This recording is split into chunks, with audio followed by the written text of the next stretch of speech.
Hey, thanks very much. Mike Atkinson here. I absolutely want this to be a conversation, not a lecture. So, I mean, raise your hand if you want, and I'll call on you. But if you just want to blurt out something, rock on. You won't offend me. Challenge me, disagree with me, ask me questions. I'm here for it all. We also have an extra microphone if you want to heckle, but you have to be close to it. Yes, no heckling except within a reasonable, like a step in an arm's reach. Let's keep it the field even. So this is an important part of everything here. Most of the assets on networks are not agentable now. I don't see customer networks that have more agentable devices than not ever anymore in 2024. When I got started in this business in the darkest 90s, everything that touched my network belonged to me. I had my thumb on it. It belonged to me. It didn't do anything I didn't want it to do.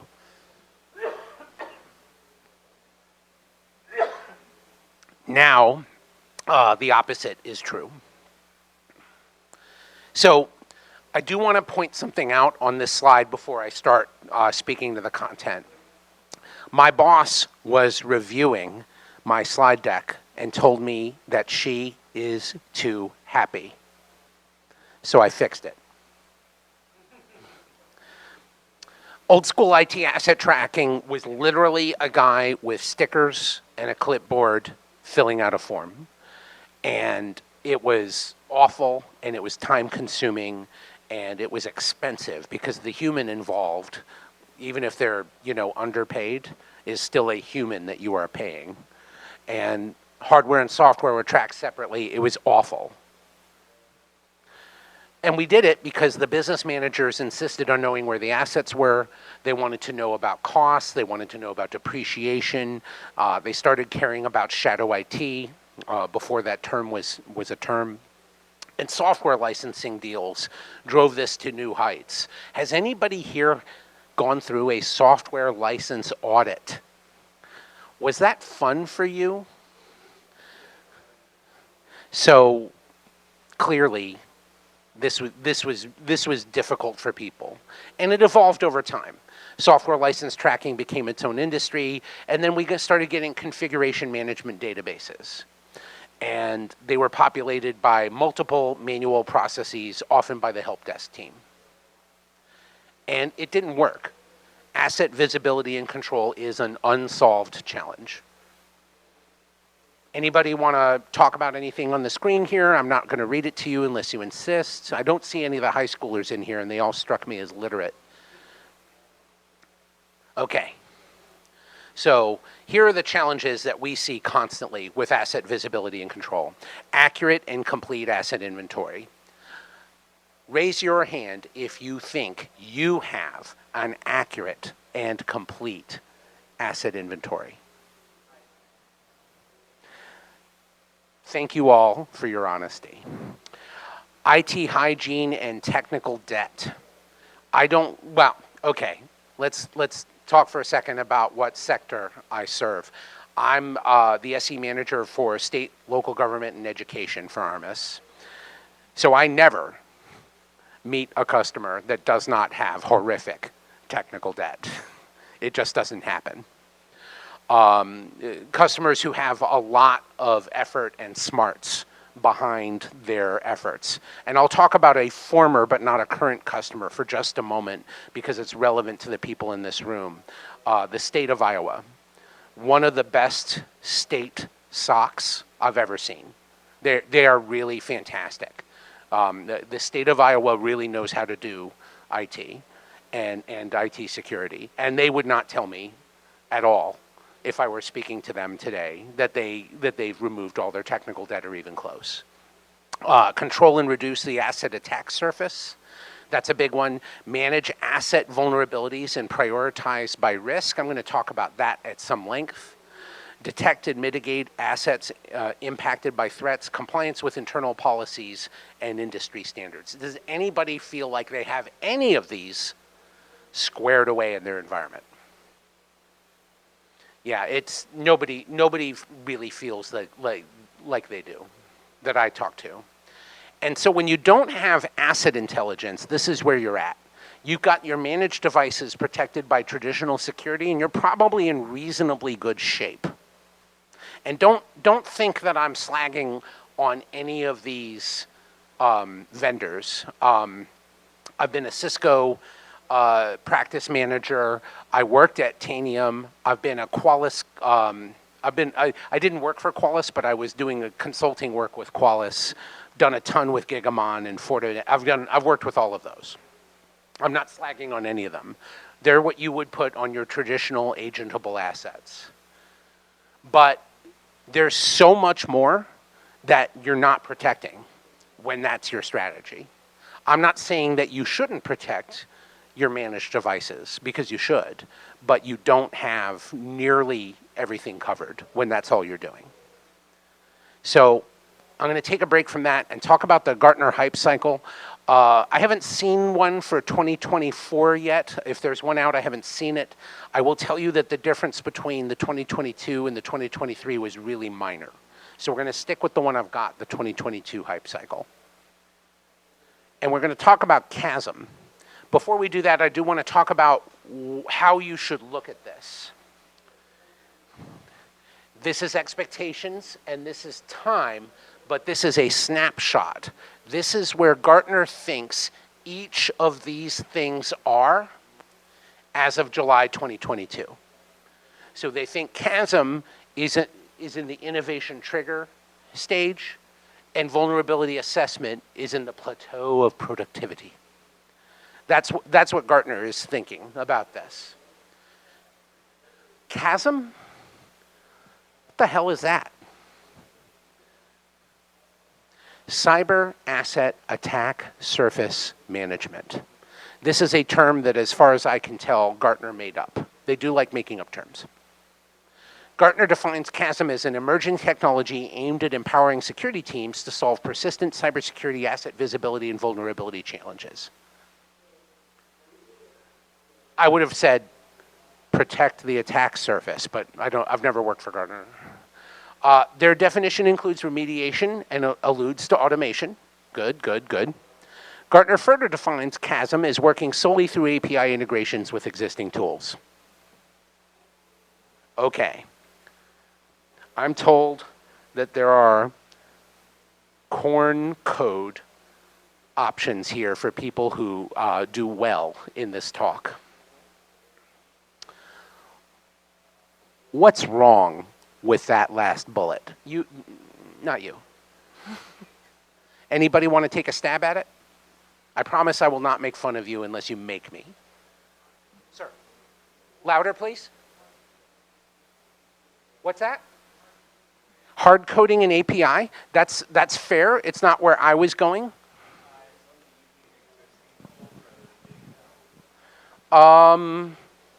It's only using existing tools as a source instead of doing its own. That's closer. Let me show you what I mean. I'm going to go back.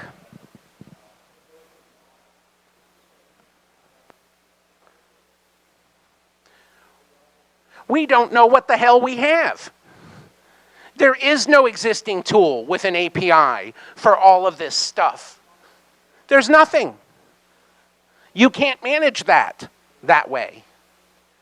Chasm, the way that Gartner defines it, is literally just telling you what you already knew. Now, can that be valuable? Sure. But is it as valuable as telling you things that you did not know and really wish that you did know? Maybe not. Maybe not. It's not for sure. It's not what we call asset intelligence. It's not asset intelligence.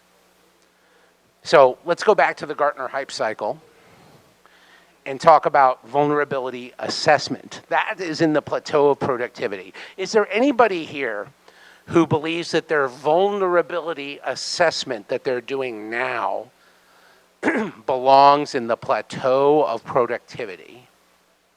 Does anybody know any IT professionals that think that? I don't. I don't think vulnerability assessment is the right thing to look at in the first place. I think vulnerability management is the right thing to look at.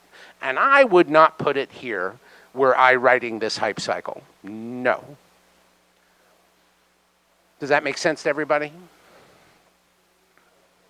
So vulnerability management is really, really, really hard.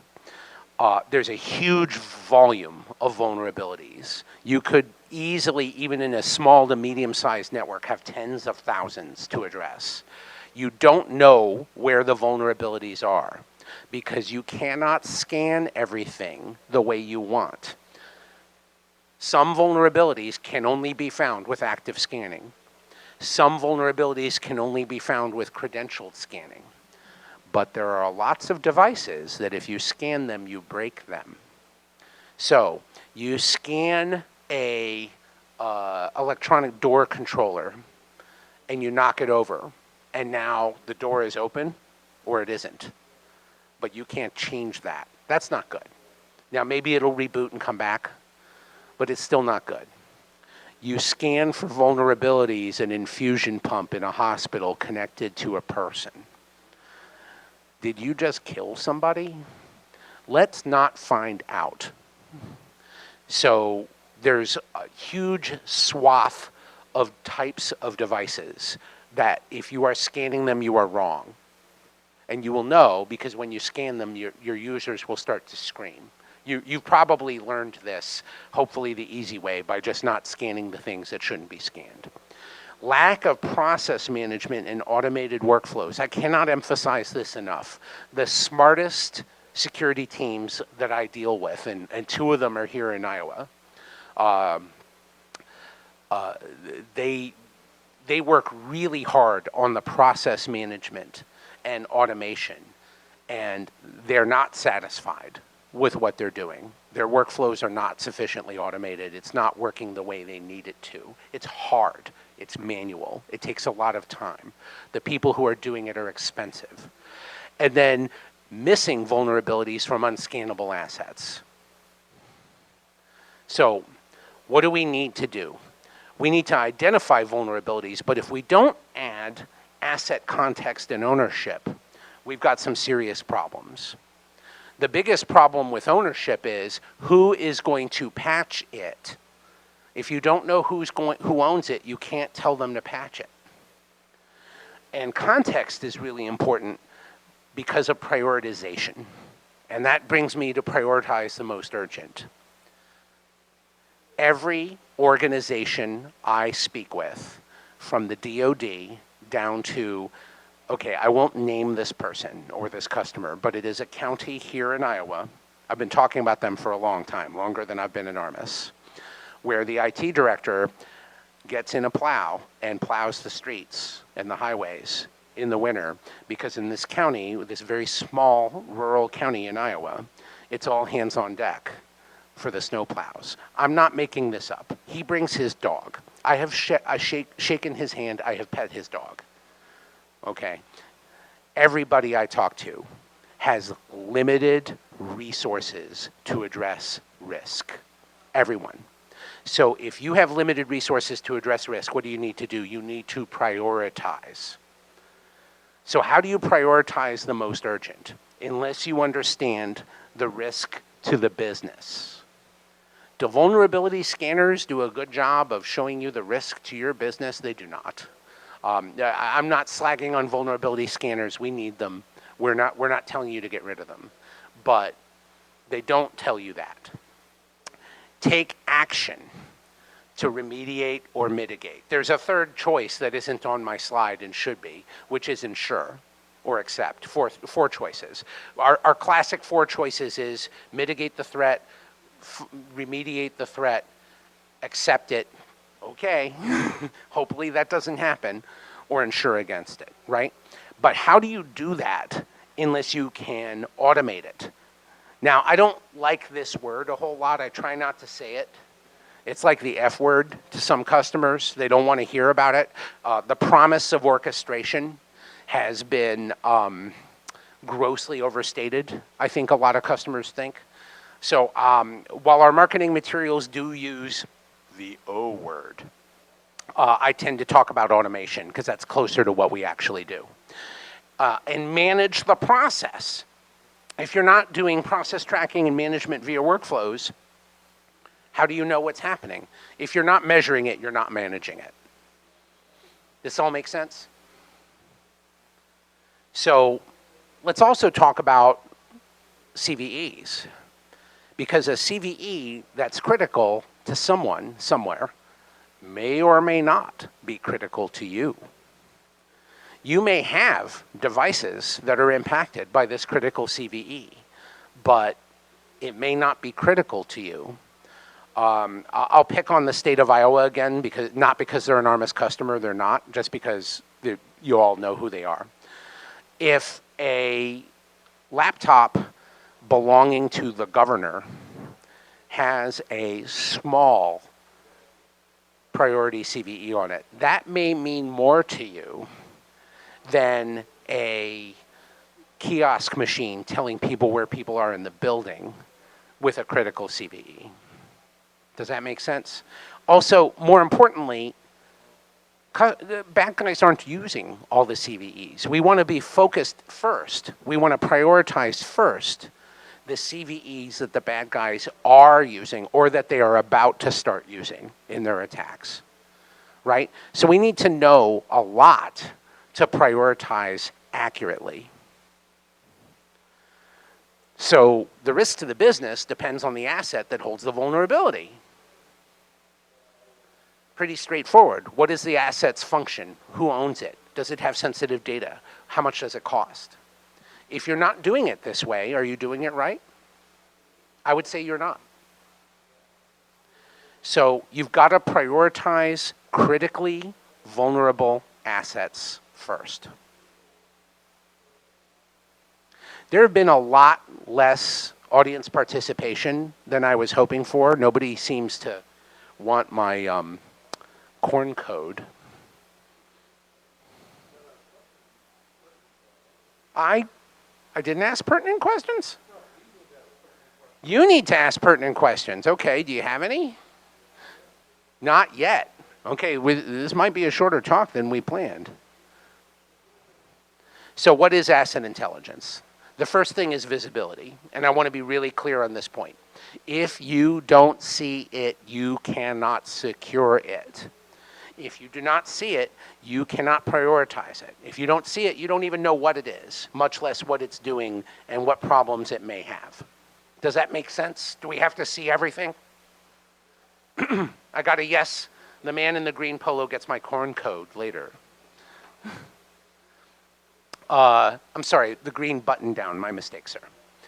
The insight, what does that mean? Okay, I see something. What is it? We need to know what it is. We need to know who owns it. We need to know what it's doing. If we're doing anything with vulnerability, we need to know what OS is on it. We need to know what the hardware is. We need to know what applications are on it. We need to know a lot. The more we know, and the more we know that we acquire very easily and quickly, the better we can prioritize our technical debt, whether it's a vulnerability or something else. Anybody want to challenge me on that one? Does that make sense? And finally, we need to do something about it. If intelligence is not actionable, it is information. That's the best definition. I used to work at a threat intelligence company. I worked at Mandiant. And Mandiant did a bunch of things, including threat intelligence, when I was there. And yeah, we drew the distinction between information and intelligence based on whether or not you can act on it. Can you act on it? Now, who has all the staff that they want for cybersecurity at their organization? Anybody? No? No? No? So the implication of action is automation. We cannot hire our way out of the hole we are in. I'm quoting from Kevin Mandia from when I worked for him.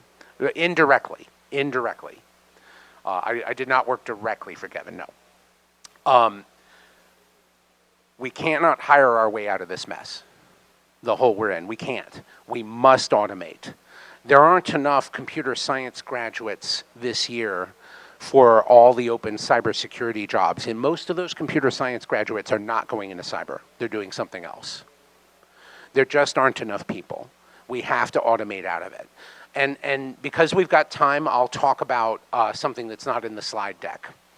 We are in the most asymmetric war in human history. The cost to be an attacker is very, very, very low. The chances of getting caught rolled into that cost is almost non-existent. Very, very few attackers actually get caught. Very, very few. But the cost of being a defender has gone up incredibly. We spend more on cyber now than we did a few years ago, so much more in a lot of cases that it's unrecognizable.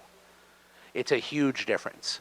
But more than that asymmetry, in my opinion, is the asymmetry of being a failed attacker versus being a failed defender.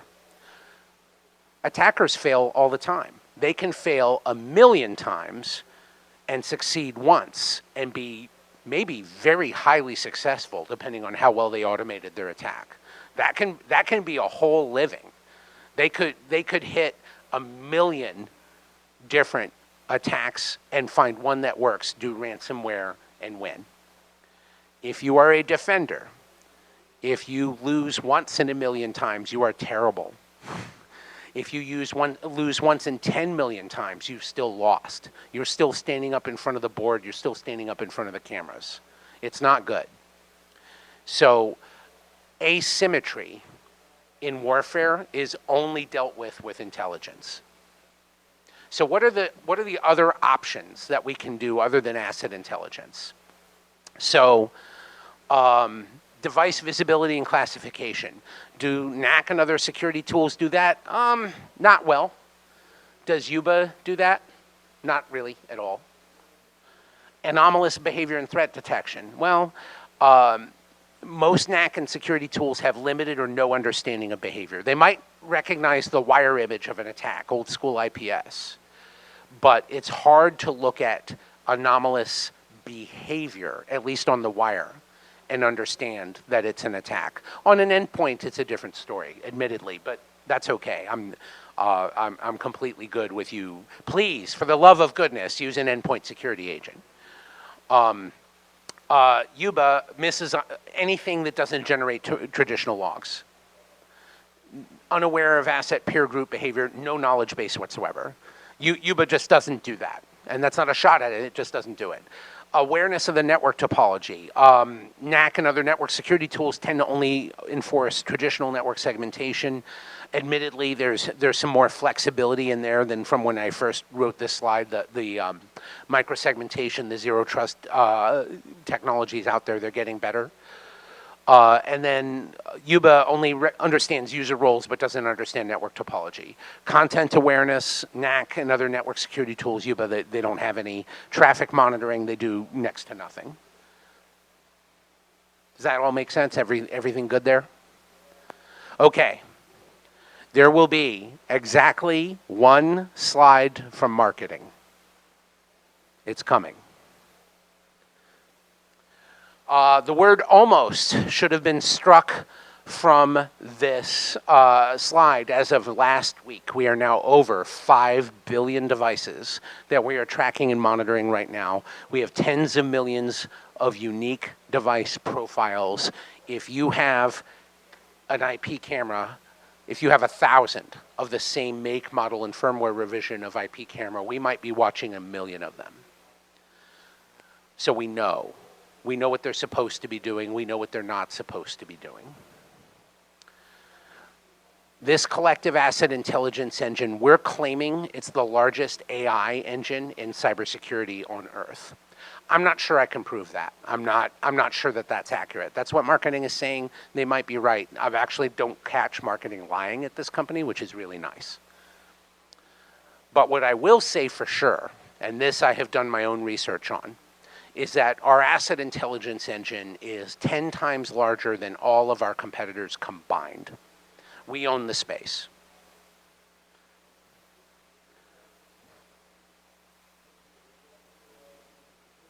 And that is the very last slide. So we're about halfway through the time, and not even quite halfway through the time, and I've had almost no questions. So if you have questions, now is a great time. Sir.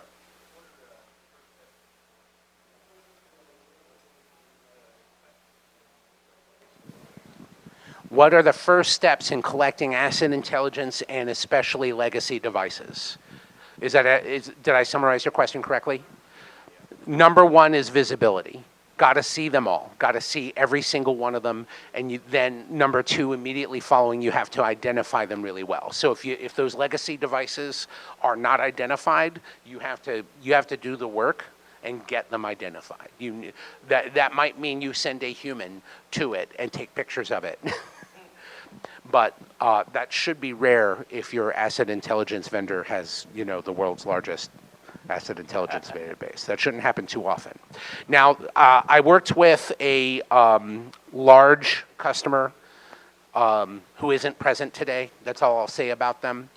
And they did the weirdest thing I think I've seen in my entire life. They have an entire department around building their own IoT devices. Things like thermostats and the like. They will buy nothing off the shelf. They build it all themselves. That was super weird when I heard about it. And I said, okay, tell me what these devices are and what they do. And they gave me a one-sheet list. And I asked them for appropriate MAC addresses and a few other things. And we had it. I mean, if they ever become a customer, they're gonna come on and see that their assets are now in our asset intelligence database, and they can tell what they're doing. And we'll start to fingerprint them. So let's talk about, going beyond your question for a moment, let's talk for a moment about baselining. At Armis, when we baseline something, we do it two different ways. Let's talk about the IP camera. We baseline it across every other camera of its same make, model, and firmware revision that we see everywhere on the planet. And then the other way we baseline it is against its activity in your environment. And if we see anomalies on either of those, we'll fire a threat activity. Great question. You definitely may take a picture of my corn code. No, you're not playing corn points, sir? Okay. You got your own corn points thing. Okay. What else? Might be loud if I'm not. No, I don't want to make you walk. You can take a seat. You've got a nice room filling voice. Hit me. So kind of going back to pick on your analogy. Please. The governor's computer having a lower rate. Maybe. And like, they were high one. Obviously, we know as security professionals that the high risk one out of those two is the governor's laptop. But Sure. we have so many assets with so many specific use cases, like personal leadership. How do you try to qualitate that risk at such a large scale? So how do we figure out risk at large scale when it's not an individual governor's machine? That's a great. Is that a fair way to restate your question? Right, and then how would you go about prioritizing that in an effective way? And prioritizing it in an effective way. I definitely could fill up the rest of the time that we have today with the answer to that question. I will try to summarize. The first thing that we need to do is to provide the customer with as much information about each asset as we possibly can. That means, among other things, that we need to know who owns it. This is particularly very easy to do in an Active Directory shop, because Active Directory tells us a lot of that stuff. But there are other ways to do the user. So that's one, who owns it? Two, what data is on it? What is it doing? Well, we're tracking the network activity of every device that we can, meaning every device that we have our sensor in the right place for. And I want to emphasize it's a network sensor, it's passive, there's no agent. So if we have a sensor in the right place to see the network traffic, We can tell what it's talking to and what protocols it's talking on. We do fingerprint TLS to a degree. We don't crack TLS. We don't want you to get a TLS cracker from F5 or Radware or A10 or one of the others. We don't want you to do that for us. We won't make use of it the way you would want. That's great for other security tools, but not for us. But we'll fingerprint that TLS and understand at least some parts of it. So those are two of the ways that we figure that out. We may need a customer to tell us this group, let's call it research. Yeah, R&D. R&D is incredibly sensitive. How can we work on that? So the first thing we would do is identify what the R&D devices are. That might be by subnet, it might be by the name of the device, it might be by Active Directory, it might be you name a way that we can see it, and we'll be able to categorize it. And we do something. We have this conception of a boundary. So a site for us is a physical location of a thing. If I take my Armis issued laptop from one Armis office to another, and that's a joke because I've worked at Armis for 3 years and I have literally never stepped foot in an Armis office, not once. I actually don't know where there is an Armis office closer to us than New York City. There might be one closer, I just don't know. What's that? For the scenario. If I take my laptop from one office to another, let's say I go to the New York office and then I go to the Tel Aviv office, it's going to show up in those different sites, and that is completely okay. A boundary is logical segmentation of a thing. And I have challenged hundreds of customers to show me a logical segmentation use case that we cannot support, and I haven't found it yet. So we're going to assume that we have one or more boundaries where we can assign business risk based on the customer's knowledge of their business, not ours. And then so we'll make those boundaries, and then we'll assign the risk. And maybe it's a higher risk, maybe it's a lower risk. Lower risk is pretty common, especially in higher ed. Like, we really do not give a flying at a rolling donut what's going on in the student machines. Okay, cool. I don't care either then. Did that answer your question? Was that responsive? Yeah, that was very good. Excellent, thank you. Do you want my corn code?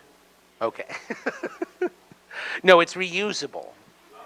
Yeah, there's a corn point. I don't know what's going to happen with the corn points because immediately following this talk, I'm going to get in my car and drive back to Illinois so that my wife doesn't murder me.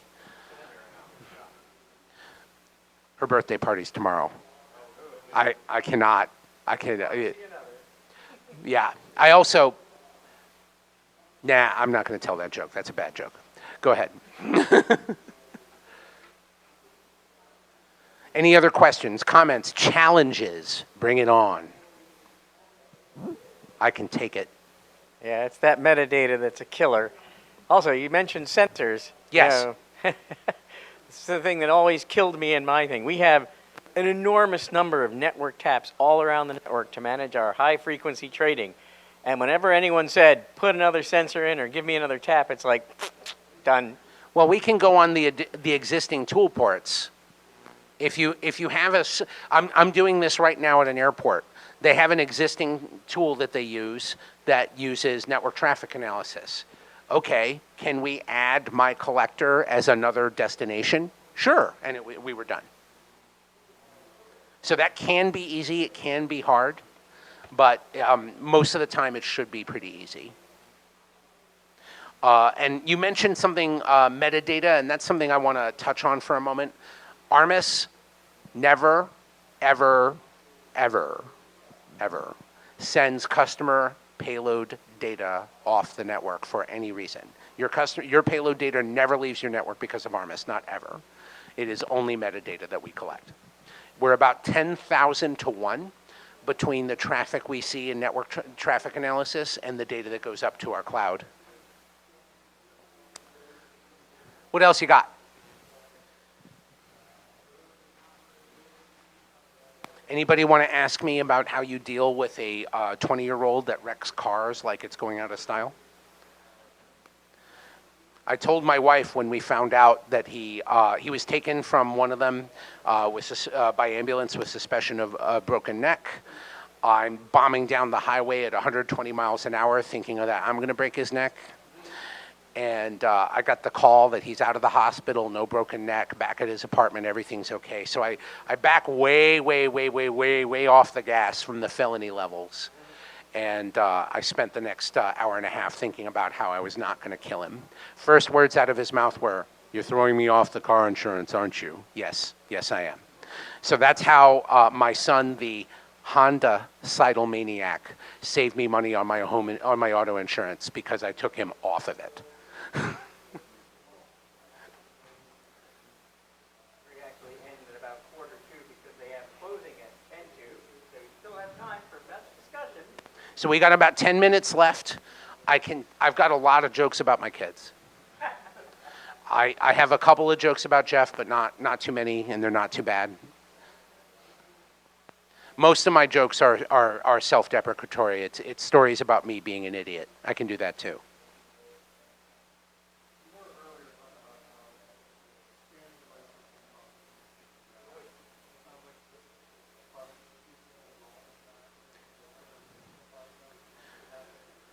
So our sensor has two kinds of ports on it. It has a management port that needs access to the internet enough to send data up to our cloud. And it has one or more sensing ports. Our sensing ports do not have MAC addresses. They do not have IP addresses. They cannot emit frames or packets. So it's really a matter of getting the network team to accept that a span is okay. Or if you've got a packet broker or whatever you call it, I like to call them visibility fabric switches. Gigamon and Ixia being the two 800-pound gorillas in that space. If you got one of those, we're just another tool to them. If you have a super duper uber sensitive network, we can do a data diode like a waterfall. You don't need to with us because we can't emit frames or packets, but some customers are really that paranoid, and that's okay. And we even have a way to proxy from one collector on a very sensitive network, even on the management side, through another one before going to the internet. That's a favorite at DoD and DOJ. Did that answer your question?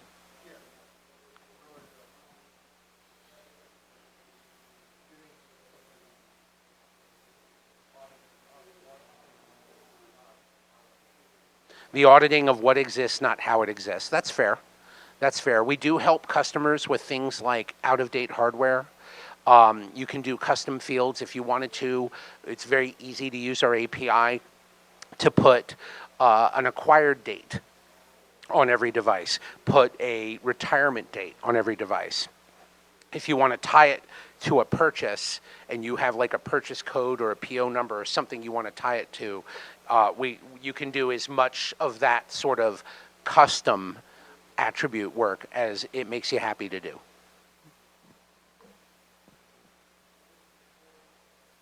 Okay, it's Friday afternoon at 4:38. Raise your hand if you are tired of my voice.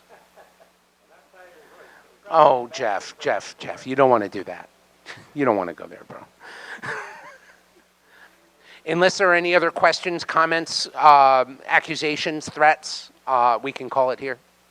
Thank you. Really appreciate your time. Really appreciate your cooperation and your interaction. Thank you.